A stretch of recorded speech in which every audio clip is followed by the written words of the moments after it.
E você sente, conforme você vai fazendo esse processo de autoconhecimento, identificando suas questões, você sente que na sua empresa as chavinhas vão virando também? Total.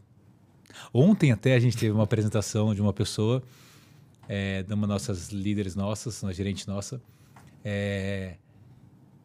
e ela foi apresentar um pouco do que aconteceu na tecnologia, no VTEX Day e tal lá, e foi muito engraçado, porque em vários pontos, e tô falando de...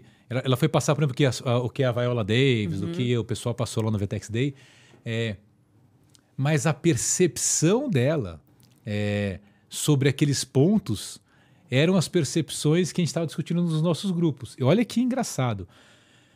E eu até falei para ela, eu falei assim, eu vou até expor aqui, que é a Clara, que maravilhosa, e que ela está num processo super legal, ela está entrando muito profundamente nisso.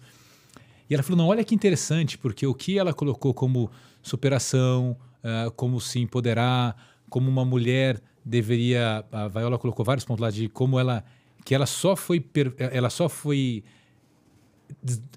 desbloqueou o potencial dela quando ela achou o lugar dela na mesa, quando ela se colocou em primeiro lugar, quando ela aceitou várias coisas que não eram normais. E aí ela trouxe todos os pontos ali ligados a isso, né? Autoconhecimento e tal. E aí eu provoquei o time na reunião de ontem, de segunda-feira. Eu falei, gente, olha que interessante. Essa mesma palestra. Tinham 25 mil pessoas lá. Provavelmente poucas pessoas entenderam isto dessa forma.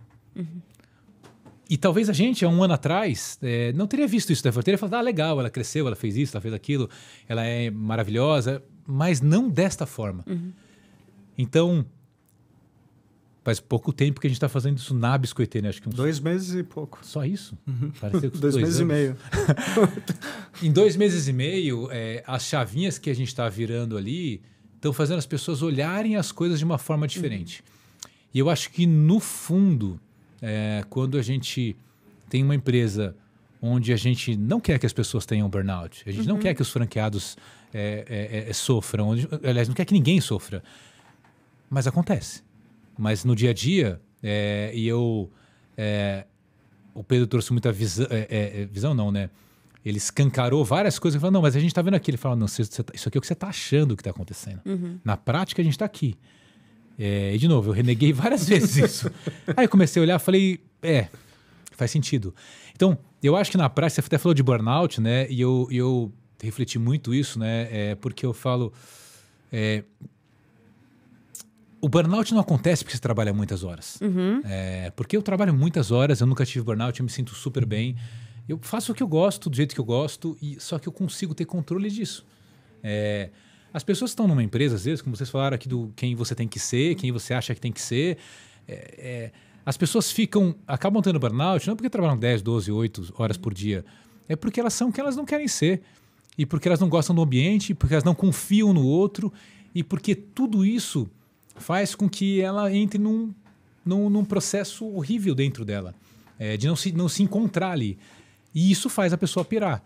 E eu acho que assim, o processo que a gente está de abrir a caixa de Pandora lá na Biscoitê, ele é um processo muito profundo, duro, porque você tem que estar disposto a mudar.